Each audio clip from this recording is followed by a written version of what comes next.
Welcome to another edition of Teach the Geek interviews. My name is Neil Thompson, and I am the founder of Teach the Geek. I work with technical professionals so they can present more effectively, especially in front of non-technical audiences. And you can learn more about that at teachthegeek.com. Again, that's teachthegeek.com. Today, my guest is Jenn Stevens. She is the founder of Presence Coaching and Consulting. She works with growing tech companies on the human side of technical problems. She spent her career helping leaders discover that their biggest challenge aren't technical, but are about communication, leadership, and navigating organizational complexity. I'm really keen to learn more about how an organizational development consultant like herself became the go-to person for leaders in tech companies when they realize that they have people problems and not technology problems. So, welcome to Teach the Geek interviews, Jen. Thank you. Glad to be here. Wonderful. So I'm really interested in how you got into organizational development in the first place. Yeah, kind of by accident, I think. I started out in my bachelor's degree doing communications, and I kind of liked business back then, but I didn't really necessarily know what I was going to do with communications. And I ended up opening my own business, and I became a small business owner, which was a yoga studio, and then I was a yoga teacher. So then I really loved teaching and business. And before I knew it, I ended up working in an HR department at my city government. And in that organization, we had an organizational development team. And once I started working with that organizational development team, I just fell in love with the type of work that they did. It like brought everything that I cared about together into one discipline, which was people, systems, and like the way we treat each other and how work works. So that's kind of how I ended up there. It was not really on purpose, but once I was there, I was like, oh, I found it. This is my thing. Wow. I love yoga. It is great. Well, what I'm sure you said other things before. I mean, you said other things, of course, as well. But man, when you said that you had a yoga studio, I was like, wow, that's so wonderful. Yeah. You still I practice? loved my studio. I do practice a little bit. I don't do it anywhere near as much as when I was a teacher and had my own studio. And I'm trying to pick up my meditation practice again. That's one of my goals this quarter is to re-engage in my meditation practice. So um, definitely something that's changed my life for the better. Oh man. So is there a reason why'd you stop the yoga studio? The short story is I had a 3-year-old and a 2-year-old and a newborn, and it was just too much all at once. I decided family first, business later, and eventually I went to work for a stable paycheck at a very comfortable organization. And I love being an entrepreneur. I always am doing something, so I'm a serial entrepreneur. I still do things all the time. I consult on the side and do things as a passion project often. And I still love yoga. Like I could imagine opening a yoga center again someday, once my kids are off to college or something. Okay, yeah, that makes sense. And man, yeah, I do yoga every Saturday, and Oh, then I love it. yeah, Yeah. and on Sunday I do yin yoga where I Oh, stretch. yeah. Yeah, I love it. Good. I get my legs up the wall sometimes. Oh, I Oh, love it. love it. I feel so good afterwards. It's like, Yeah, yeah, I, I do that at home. When I'm watching TV, I'll sit on the floor and just like do different stretches, or I'll tell my husband to come sit down. I was just helping him stretch his hamstrings the other night, and he was like, "Oh my gosh, I'm so tight." I'm like, "I know, we need to do more of this." yeah, 100%. I'm a big fan of yoga. So when you're speaking about it, my ears perked up for sure. So, in the intro, I mentioned the work that you do with technical professionals. So I'm curious, Yeah. how'd you get into working with that particular group? Yeah. Well, when I worked for my local city government as a municipality, you do everything. You do all kinds of things. And so I was sort of like an internal consultant there. And I started working with one of the leaders that I was coaching was in the wastewater treatment group. And so that public services group is a very technical engineering group. And so I kind of started this little I don't know, sort of like internal coaching by accident. And so people would come to me or I would get referred to people. So I ended up working with the airport, I ended up working with our public service, and our just those different groups were just really technical groups. And I found that there was some really high acumen for technical skills, but some challenges in the people skills. And I felt like that was an area that I was able to just provide some coaching and support. Later, I moved to the Idaho Transportation Department, which is also a very high engineering culture. Lots and lots of engineers there. Of course, you want people that are building your bridges and roads to build them properly. So they have these really technical backgrounds. But they're still, ending up in leadership positions and coaching and developing their teams as best as they can. And sometimes the challenge isn't the technical part, it's the people part. And then now I'm in software and I work for a high growth company in the software industry. And there's all sorts of, technical things that people are doing in this, high growth technical type of industry. And the same is true again. It's like, oh, you can be really proficient at your coding and developing or your engineering, but it can still be a challenge when you're just doing the people stuff, like having a meeting with your team and how do you talk to them about their performance review or all those kinds of things. Yeah, absolutely. I certainly can see how there can be issues with those people skills as opposed to those technical, because a lot of times that's what the technical people, I can certainly can include myself in that. That's what we focused on. That's what we went to school for, and that's what we think we were hired for. And when you work Yeah, as an individual contributor, certainly you're thinking, well, that's the reason I'm here. But once you even move up within an organization to become a manager of people, now those people skills that perhaps you didn't think were useful or necessary, now they absolutely are, because people report to you. So and you yeah, like doing less of the technical stuff too. So yeah. the reason you're in this role is more to be a people person. Yeah, it's amazing how often it happens that the most talented person in a role that is really great, and they might just be really great at the technical skills. They may be the most advanced person in their engineering group, and they've spent a lot of time really honing their craft. And so by the time we're ready to promote somebody, it's like, well, you got to give it to that person. They're so good at it.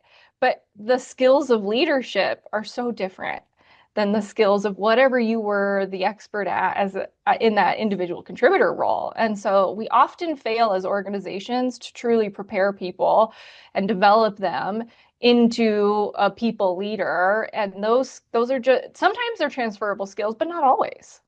Yeah, and I certainly can see why an organization would want to promote that technical person, because if as part of your role as a leader is to go to bat for your people, well, you want that person to know what your people do. And Yeah. because they used to do it, they know exactly what it takes, so they can be that advocate for their people. But if they don't have the skills to be able to speak to their people and then to speak to people from outside of their group, then they're going to be in a mess of trouble for sure. Yeah, yeah. And they're now in this new role where they're having to span boundaries too. It's like, well, I want to be able to talk shop with my team and I want them to trust me and know that I know what we're talking about and what we're doing and that my strategies that I'm working with are going to work because I know how to do this work. But you also want to be able to talk to people outside of your team that aren't that technical expert, and you want to be able to translate. You want to be able to put it into simple terms. And then you also want to be able to maybe pitch ideas or ask for funding or whatever. And you need to speak to other people who have a different agenda.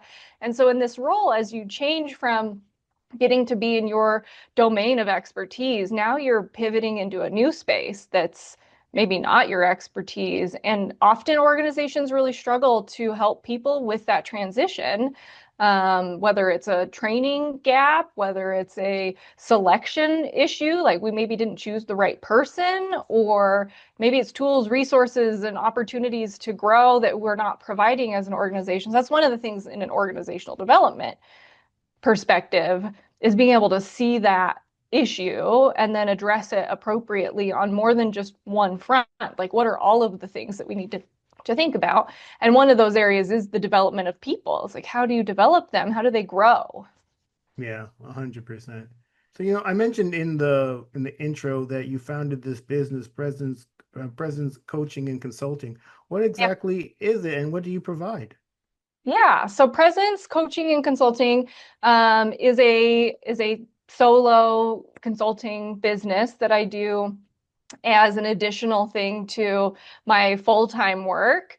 And what I like to be able to think, what I think about it is people that are struggling to grow their business, that are also either solopreneurs or small businesses that have big visions. Sometimes you get to this gap where it's like, okay, I've gotten to the point where I've hired some people and we're growing and we have some success, but how do I go from where I'm at now, which is good, but like I want more. I want to expand or scale or grow. How do you do that? And so because I was a business owner and I've worked for multiple industries and I've seen this high growth world, I really understand the intersection of knowing where you came from and what made you successful, and then being able to look at the vision and big picture of how do I navigate to where I want to be next. And often leaders need a little bit of development to do that. Leaders need to be able to grow and expand beyond their current capacity so that they can impact the vision that they have more successfully. And so people just get stuck sometimes. It's like, well, I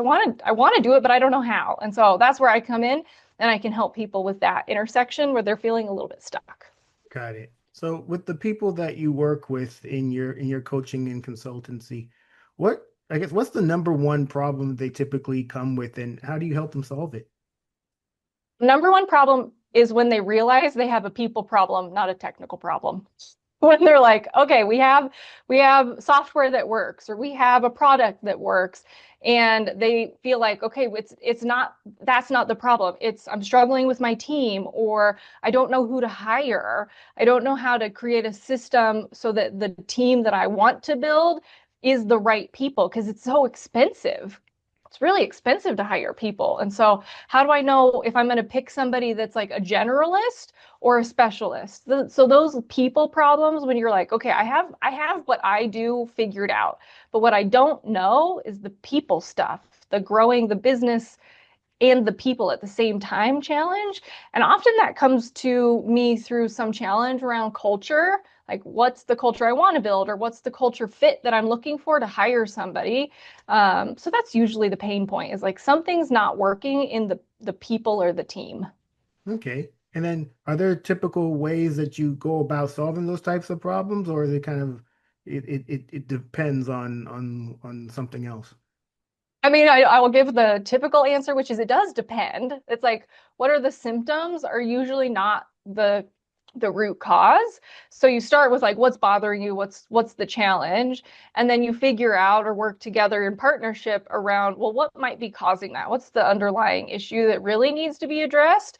But often you start with those like, what are the presenting problems and go from there. So one of the things that I like to do is either use assessments that they've already taken, because often people don't go to a consultant right away. Like they have tried to solve the problem themselves. So, what have you already tried? Can we make better use of what you've already tried? So, a lot of times people do things like different little assessments. So, I'm certified in multiple assessments, and I'm skilled at using them. So, what I can do is take the assessments you've already used and help you make more use of them. So I'm a strengths coach and certified in the Gallup Strengths Finders. If that's something a lot of people have done. If you've ever done that before, then that's like a quick, easy, like low-hanging fruit thing we can utilize and make more use of an investment you've already paid for. And that's the same for lots of different assessments. So sometimes it's like, well, let's just diagnose the problem and let's understand it by using some tools to get a little bit more information on where do we have strengths, where do we have challenges, what's the gap. And so that's one of the things that you can do, I can do really quickly, or we do right away, is like make use of what you've already tried and make sure that you've really tried the right scope of things before completely starting over from scratch. Nice. I really do like Gallup's Strength Finder. I did that maybe a few years ago, and Huh? the more I think about it, and my top five strengths are harmony, consistency, deliberative, maximizer, and relator. And Oh, nice. yeah, so I still Those are remember. great. Yeah, I still remember what those top five are, and whenever I find myself thinking about why I do what I do, I go back to those talents and I think to my strengths and I go back to my and I think, yeah, that makes perfect sense. Like for instance, with that deliberative, I like to take my time making decisions. I don't like to make them Yeah. hastily. So that's I'm like, Yeah. well, that's where that deliberative comes from. Yeah, Yeah, yeah, that's great. Well, and those combination of strengths are unique to you. Like it's so uncommon that you would run into somebody with your same combination of strengths, and almost impossible, really, that you'd run into somebody with the exact same order. So it's one way that you can really see that you are a unique and valuable contribution to the world. And I love the really positive perspective that strengths offers people. Um, and that it gives people language too, like how quickly we can already talk about what your strengths are and how it's great that your decision making process is methodical and structured and well thought. Like you're not somebody who's going to be hasty. You're going to be somebody who takes a breath and goes, okay, let me really think about it, which is great. That's a good thing to know about somebody, and you can know that really quickly. yeah. You mentioned other assessments. Are you certified in DISC as well? I'm not certified in DISC. I'm familiar with DISC. So if somebody had already done that, like I know how to, I've taken it and participated in it, but I'm not certified as an administrator of it. But if somebody already bought those, reports, we could look at them together and I know enough about them to say, okay, well, cool. If you're a D, what does that mean in your communication style? And how might that interact with somebody that's got, a really high I, so that they're, somebody's really direct and somebody's high on influence? How does that really impact each other? So those are ones that I can help you make use of them. If you've already paid for it and you're not using it, like, well, what could we use it for? And that is really great for DISC being a communication tool, because your style of communication really does change how people interact with each other. 100%. I learned about it maybe a year or two ago, and Uh-huh. when I did, it made me realize that's why people react the way they do. And maybe that's Yeah. why I react differently because I was reading a LinkedIn post, a year or so ago, and the person in the wrote a post saying that if you ever been in a situation where you've entered a Zoom room and people were speaking on a topic before you entered, but then once you entered, they stopped talking. And I guess the person was perhaps a bit offended that they stopped talking when they entered Oh, because they thought that, well, what, just because I'm here, then you can't speak anymore. And I just remember yeah. thinking to myself, I wouldn't have thought that at all. I mean, Yeah. I would have just thought, okay, I'm not even sure I would have even noticed. I'm Right. just thinking, okay, I'm in the Zoom meeting. When is this thing starting? When's it ending? Yeah. That's what Yeah. I'd be thinking about. Just thinking about disc made me think, well, this is why people react the way they react to things. Yeah, yeah, it's a good observation. I think knowing your style, your preferences, where you have strengths, so much of that self-awareness really is a huge part of being not just a good leader, but a good communicator as a team member, as an individual entrepreneur, and you're working with clients. Like it really matters in every conversation you're in, is knowing who you are, what you bring to the table, and how other people are going to perceive you. And so when you have that information, those assessments, I think, are good indicators to help you start to understand how you might be different than the rest of the world and how the rest of the world might see you. And ideally, it can open you up to understanding and appreciating that everybody is a little bit different. So just because you like to do something one way doesn't make it the only way or the best way. It's just one way of doing things. And then maybe that opens you up to be more comfortable with the other options that are out there. 100%. I mean, there's so much. I mean, I'm on LinkedIn pretty often, and oftentimes Yeah. when I listen to or I read certain posts and I see people's their reactions or their suggestions for how to handle certain situations, I think to Mhm. myself, this is totally an I person because Yeah. because I'm more of a I think I'm more of a C, and Uh-huh. I'm reading this and I'm thinking I would not do this at all. I would not react this way at all. Right. Yeah. And people often they frame their advice as this is the way to go, as opposed to it is a Yeah. way to go, and because there's Yeah. multiple ways, and you have no clue how anyone's going to react to anything that you put out there. So, I guess Yeah. the reason I say this is just to put things out there and hope for the Yeah. best.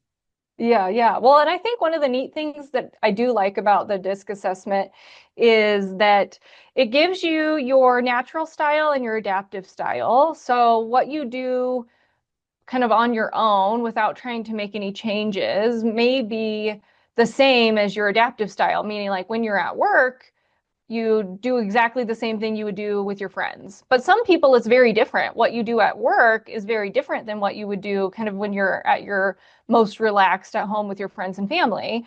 And depending on how far apart those styles are and how big of a difference there is, that's kind of how much energy you're pouring into how much you change yourself in these different situations. And that's not good or bad. It's good information to have to recognize like, oh, I'm either in an environment that I feel like I have to change a lot to fit in or to get along, or I'm not changing at all. So maybe that feels good because that doesn't take a lot of energy, but are you being adaptable and flexible because the world and the people and the situations around you are probably changing? So it's not so much that it's because it's a dipstick test, it's like a point in time and the way you were answering those questions in that moment, but it's more to help you like tackle the thinking around, well, do I make adjustments in an appropriate way for the right reasons at the right time? Or am I sort of rigid and I'm just like staunchly going to be me no matter what? Like it's okay to be you consistently, but it's also okay to respect other people's needs or the situation's needs and show up for that moment in a way that's going to be valuable. And the same is true with your communication. Like how you talk to a child is probably a little bit different than you talk to a teenager, than somebody in college, and then somebody in, the senior community. Like you adjust your communication because of who you're talking to. So it's not really a bad thing to make adjustments. It's really in honor of the relationship and what we're trying to accomplish together. Yeah, 100%. So if you're a technical person and you have communication challenges, if someone wants to work with you to address them, I guess what's the number one communication challenge that you've seen with technical people? And after working with you, how do you know that what you've suggested has been effective with them? The number one challenge I see is self-awareness. It's like I'm not getting the results I think I should be getting, and I don't necessarily know why. Like I think I'm doing a good job, I think I'm doing what I should be doing, but then the results aren't showing up. So it's understanding the self-awareness of, okay, what's creating the results you are getting. And then once I coach somebody and work with them on it, it's finding those really practical things for you to build self-awareness. So even these assessments that you and I were just talking about, how are you noticing that in your day? So if we met once a week and I asked you about the previous week, like, what did you notice this week about that challenge that you've been working on? Did you have a new outcome and a new conversation? Did you try something new and how did that go? So honestly, it's taking the technical side of whatever it is you're already confident in, pulling out the things that you know work for you, and then seeing if you can apply it in a new way that's not an area that you either feel confident or you feel like you're getting the results you want. So it's like using your natural strengths in new areas so that you can start to accomplish what you really, really care about, which often is I want to be successful. I want people to know that I care. I want people to see me in the way I want to be seen. I want people to have the results about whatever project I'm working on or whatever team thing we're doing. I want them to be able to see that I have the same goal as them and that it's not a competition or we're not disagreeing. It's not a disagreement. It's that we do want the same things, but I want to be able to show up in a way that people can see that, hear that, feel that. And for whatever reason, something's getting in their way. And then just kind of figuring out what are the little things you can be doing to get closer to what you really want to happen and what are the things that are getting in your way. Nice. Yeah, I think a lot of us technical people, that it certainly is something we struggle with. Even going back to something you said about us presenting the way that we want to present, and you certainly can go that route, but if you're not getting the results you want, then you need to make a change. So I'm actually curious about this next question, your answer to it. Have you ever dealt with a technical person and they don't think they have an issue? And if so, how do you address that issue? That's a good question.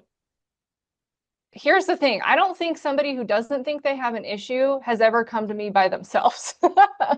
I have worked with people who somebody else came to me saying, having a little bit of an issue with this person. Could you help me? Right. So if you don't think you have a problem, you often aren't seeking out help with anything. So by themselves, no, I don't think that happens very often. But if you have a boss that's saying, hey, that did not go the way we needed it to go, and I think we need to do something about it. I'd like you to go talk to this person. Then that's maybe the way I've actually ended up in those conversations with somebody who didn't think they had a problem. So honestly, what I do is I listen first. Like I just want to hear what's going on, what brought this up, what happened, how did we end up in this conversation? Tell me what you want out of this conversation. If there was something that could be better, like regardless of what you think the issue is, like is there anything you just want to be better, like what would that be? And if I can help with the thing they actually care about to begin with, that sometimes is a good foot in the door to build some trust, to say, all right, well, what about this other thing that brought the whole thing up? What about that? If we were going to make any improvements there, what do you think it would look like? Yeah, that makes sense, and I really like your approach of kind of giving them some sugar before you give them the give them the medicine. Yeah, that makes absolute sense. So for the people who are watching or listening to our conversation, Jen, and they're technical people, they see the benefit of improving communicating, especially with non-technical people, or for anyone really. What would Yeah. be the number one tip you would give them to start on that journey? um my number one tip is to keep learning. So most of the people I've ever met with, talked to, are curious about something, like they're interested in something, and they know the feeling, like the positive feeling you get when you learn something new and it feels good and you grow in your knowledge or your experience.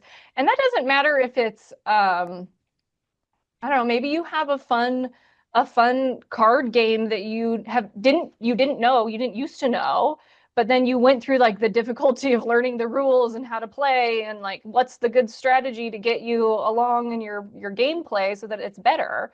Like, yeah, sometimes learning is tough and sometimes it's awkward or embarrassing when you don't know what to do and you're not really good at it yet. So I try to just remind people that learning is the thing that everybody has done that we can relate to. And if you can think of a positive example of something you learned that you wanted to learn, and it gave you some results that you enjoy, whether it's a game or a professional pursuit, like what's something you liked on the other side of learning? And if you can engage in some area that is a difficulty for you with that same attitude about, okay, well, it might be hard to begin with. I might not be good at it to start. It may be embarrassing sometimes when I'm not good at it right away, but I also know that if I keep doing it, I will get better and eventually those results will line up with what I'm after. And so being able to just take a positive example of learning and apply it to this thing that's hard for you and approach it with that same kind of openness to, it's a process. It's not, you don't just get to flip the switch. I mean, wouldn't that be wonderful if you could just like flip the switch, I'm perfect at it now, but that's not how it works. So I think it's really like using that approach to learning is the number one thing I would suggest or recommend to anybody for honestly anything you're trying to improve on, including speaking in front of a group or giving a presentation, or maybe it's even delivering a speech. Nice. This has been a great conversation, Jen. Thank you so much for being a guest. How can people get Yeah. in touch with you? I am on LinkedIn a lot, so feel free to reach out to me on LinkedIn, Jenn Stevens. Um, I also have my website, which is presenceod.com. And then you can reach me on my email, which is jen@presenceod.com. But I'm on LinkedIn a lot, so feel free to connect with me there and reach out anytime. Wonderful. Well, everyone, that marks the end of another edition of Teach the Geek interviews. My name is Neil Thompson. I'm the founder of Teach the Geek. I work with technical professionals so they can present more effectively, especially in front of non-technical audiences. And you can learn more about that at teachthegeek.com. Again, that's teachthegeek.com. Until next time, take care and stay safe. Thanks, Jen.